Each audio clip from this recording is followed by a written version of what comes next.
Good morning, guys. Welcome to another episode of The Unlikely Journey. This is Stephen Khuong, along with Jess Furman and Natalise. This morning, we are going to talk about something that you don't hear much of in the general press. This is in regards to knowing when to fold, or another way of saying knowing when to start something new, identifying those shiny objects and great ideas, and just being very introspective from a self-evaluating standpoint as an entrepreneur. So I'll start with Jess. Jess, you raised this topic earlier on when we had a conversation previous. Knowing when to fold, what does that mean for you? Yeah, I think, look, when you start to, if you're entrepreneurial and you're out and moving and making waves in the world, you constantly have things and ideas on your own, but you're also putting yourself ideally in situations where you're inspired, right? And you're seeing opportunities and you're connecting dots. And, I'm consistently on a weekly basis trying to check in and just make sure that, like, what opportunities are coming in, which ones make sense for me to put more effort and attention into, which ones am I excited about because they're new versus which ones, am I or should I be more excited about because they actually are something that's viable that I can take to the next level. Natalise, what about for you? You are at the earlier stages of your company, and I'm sure there are a lot of stimuli and influencers coming your way by way of investors, founding team members. You have a lot of opportunity to redirect where your company goes. What do you think about this topic of kind of knowing when to fold and knowing when to start something new?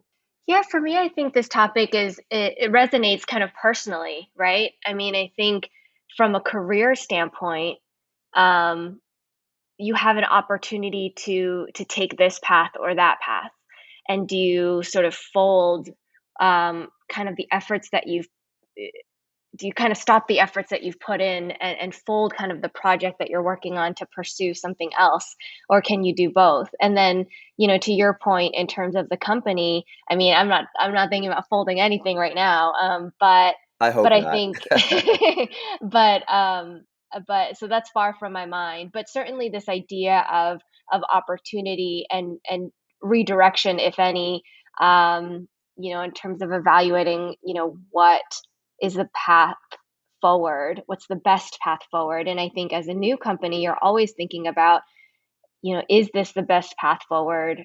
Are there additional paths, or do I stick to this one and focus? Guys, often we think about making those pivotal decisions as something that's isolated from within the professional realm. However, I think that making those pivots are impacted by our personal lives as well. What do you guys think about that? Yeah, I think there's a couple of things to consider, right? Like if you're the person driving the train on a specific project, like, there are elements of your personal life or elements of like the way the rest of your life is engineered, to have to kind of really consider, like, is this something you have the capacity to take on? Because it's also an element of timing, right? Like it might be a great idea, but you're just not in a space to be able to execute on it the way that you would need to. And I know, like, I think for me, like, knowing when to fold, it's so hard. Like, the more time and effort you put into something, um, you know, these weekly check-ins I have with a friend of mine where we hold each other accountable on, like, just projects that we take on, or even just like ideas or initiatives within like big noise or other projects I'm working on. It, like, checking in and just kind of going, like, me having put this much effort into it doesn't mean that it's not worth me evaluating whether or not I should continue to put effort into it. And, there's this, I think, human nature and this instinct to continue to double down because you've already put so much time and effort into it. And I think there's a lot to be said again about not giving up, right? Like, all of us have to, like, kind of look at the impossible and go, okay, I'm going to manifest something out of nothing to make this happen. And I think evaluating, when to fold is a really tricky but necessary thing.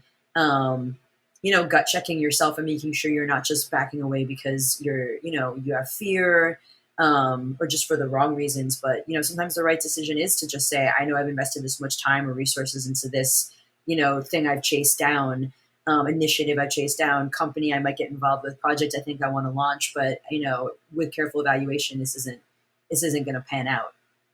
And where would be a better use of my resource, the resources of my attentions and efforts? Natalise, is there a threshold in your journey that gives you the indicator of this is the time to pivot? You mean pivot in a company or pivot in life? Let's stay focused on the company for now. Yeah. I mean, I think with the company, it's like it's there's not one indicator, right? I think there's when you start to see multiple indicators, I think um that is meaningful, right? Like if your investors start, having sort of like feedback that's similar, if your customers are having the same feedback, if your team is having a similar, then the onus is on you as a CEO to make a change, right? And so I think synthesizing all of that together. But going back, I wanna touch base on what Jess was saying. Sometimes is it pivoting. You don't want to fold too early, um, but you don't want to fold too late, right? And I think just what you were sort of touching upon is like this idea called the sunk cost fallacy, right? Like you pour in so much into something. It's like a relationship almost, right? Like you're with this person for so long and you just want to make it work because you invested so much effort and so much time that you're going to die to make it work, but in reality, you know, it's probably better to just walk away.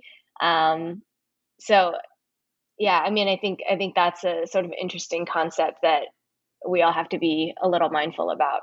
Is there an equation that can help us evaluate whether or not we're living the sunk cost fallacy? And if we are, what's the equation to get out of that? That's such a great question. Um, I don't. I mean, I don't know if anything comes to mind. I think you have to think about the probability that it's going to work out. Truly. And I think that's just hard to do. It's like, okay, let's say the probability of this situation working out, let's say is 10%. Well, 10% times, the reward for what success would look like. What is that? And is that worth it to you? Yeah, I think that's a great question, Stephen. And that is, I think that that's like definitely the way I would go about it. Like you kind of have to take the emotionality out of it almost. Um, and I know for me, like having these like check-ins with like an accountability partner, like where she's her projects and businesses and I mine, and like we just kind of like write them down and take a deep breath and like pull ourselves out of like the weeds and the trees essentially, and just kind of like evaluate it based on like larger principles of like goals and and just being realistic about like what time and effort's being put into it. It's I mean, it's definitely, I've noticed the more I stick to this consistently, I trim out a lot of things, and there are front runners for projects and initiatives that like I'm just able to see kind of like have a much more of a return on my time investment. Um, but for me, it's about being unemotional about it because it's easy to get emotional when and by emotionality, I mean just like that thing you feel where you've just put so much effort into something that like you just don't want to let it go based on the time you've invested.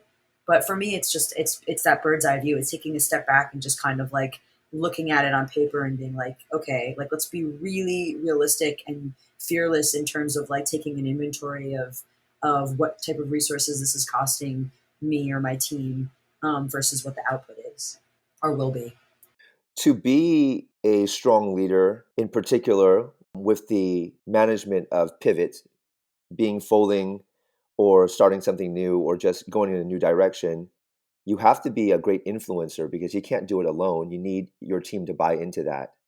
So I want to hear your thoughts on how you can effectively convey the message to your team and have them follow along. I mean, I think it's about just being really honest about your evaluation, and um, I think if you stay grounded in where you're at, I think that's sort of the best way forward. How about you, Steve? Yeah, this is a good one. I think about this on a daily basis, actually. I'm sure some of you guys will know that our company, Curacubby, we sell to the education space. And in particular, the past year has been extremely difficult in the vertical because of COVID and school shutdowns. So we've had to evaluate what products can potentially drive success for the company, and then at the same time decide which products we're not going to support anymore. And if you can imagine, this is a very sensitive thing across many different departments in our company. So, for instance, product developers and engineers hate when you tell them, oh, the thing that you guys have been working on for the past 6 months, well, that's not going to go to market. We're going to have to work on something new. They absolutely hate that. And the support team as well. They're like, what? You mean all of the knowledge base that we've developed over the past year, we're not going to use anymore? So those are two examples of how we have to be considerate with how we message team members and our counterparts. I think in order for them to buy into it, like you said, Natalise, there needs to be authenticity. You really have to be honest with them and say, hey, if we're not going to be doing this, the likelihood of not just your product division, but the company not surviving is going to be extremely high. I know this is going to be difficult because nobody wants to feel like they've time sucked a lot of energy into something that's not going to come to fruition. But at the same time, life in itself is all about unpredictability and changes. There's an element of emotional therapy that has to be brought to the table. For sure. And the other part is that if you can get through the emotional part, at that point, you would need to back up the decision with a lot of KPIs and statistics. I think the short answer is let's have a roundtable and let's make sure that everyone's feelings are addressed, and then wrap that up with a nice bow and some nice, wrapping paper, put it, package it as a gift, keep it there. And then let's get to like the pragmatic strategy. How do we go about moving forward? So that's my answer. Yeah, I totally I get that. It's bringing me back to I was at a company where we completely changed or the business model. And I think the issue was that some of the team felt like they were then obsolete or unnecessary. Yeah, And I think agreed. what was really important was to message, hey, like it's not that you're obsolete, it's just that your role has to change. And actually your role is now more important because it's, your knowledge is invaluable at this transition point. And we all gotta just buckle up and work together. But yeah, I mean, I get that. It's hard. And there will be some team members, unfortunately, that will not be able to successfully transition from where they were 6 months ago into your expectations of them today. And that is a reality and a fact of life. So, as leaders, I think we have to be emotionally ready for some attrition as well. It's as much about managing our own expectations of all of the people that support us as the company grows, right? Because without that, we're going to just assume that everyone's ready to continue the next leg of the journey. And we all know this journey is extremely long and arduous. Yeah, and I think that this like shifts depending too on like I think about like my time at BuzzFeed Motion Pictures and like how like my strategy with working with smaller teams in terms of this and pivoting and bringing them into a conversation versus like when you're dealing with staff of like hundreds and hundreds of people and like it's just not tenable to be able to sit down and have certain conversations where like my knee jerk initially is like I'm very I like having open dialogues with people that I work with on my team if like to ask them where the pain points are and what's working and what's not working, especially if they're kind of entrenched a little more in the details of something that I'm having to make a macro decision over. Because I at some level they do know best, right? I might know best in the context of everything that's happening, but I have people that have expertise in specific areas that if I allow them to share by providing an opportunity where they can share their insight with me, it helps me make that decision on a bigger level. And I think, at least in smaller startup situations I've been in, it's people are more amenable to the change if they feel like they're part of it. They feel like they're part of that process, even if ultimately as like a leader or someone that's in charge, you're going to be making the decision. Like I always try to make it feel like there's some sort of consensus because everyone's heard.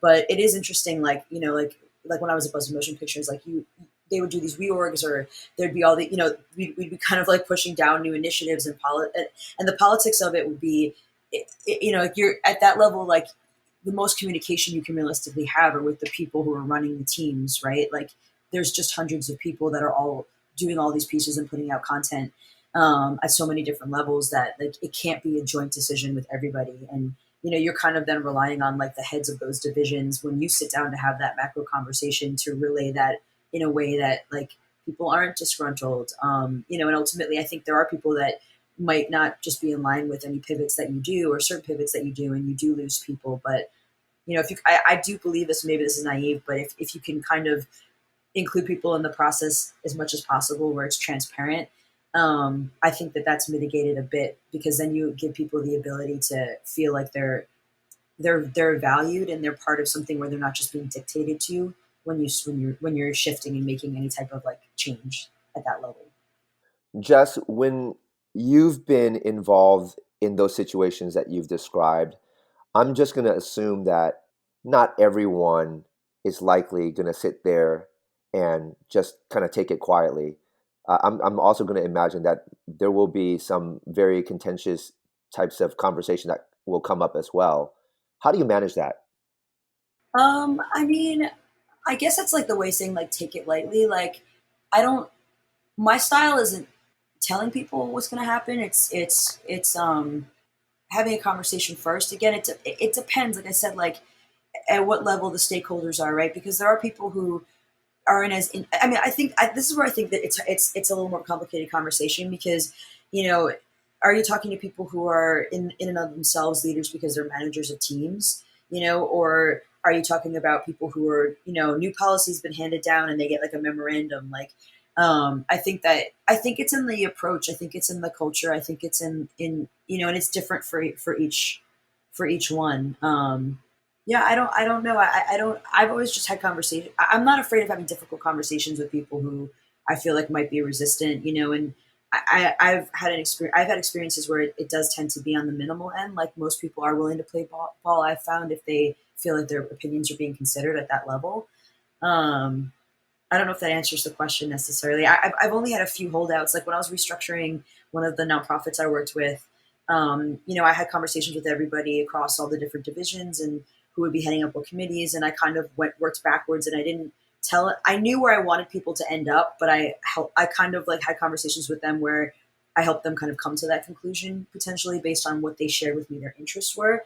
And I maybe one out of like 10 different, little divisions we set up, I had someone that felt a little bit disgruntled, and it required a couple extra conversations. But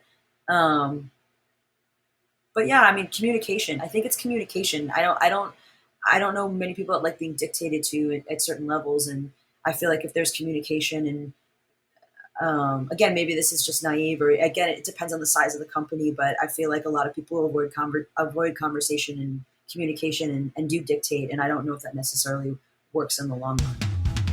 This is great. I love what we've started here. I think this would be like a nice, speaking of pivots, this would be a nice pivot into Clubhouse. I want to take this conversation live, invite our audience and people that follow us to join our Clubhouse conversation. We're going live on July 1st at 5 p.m. Be sure to follow us on Unlikely Journey on Clubhouse, as well as The Unlikely Journey on Instagram. So that's where we're going to end today. We're going to pivot and fold and see you guys on Clubhouse. Signing out, Steve Khuong, Natalise, and Jess Furman. We'll see you guys soon on the next episode. Peace.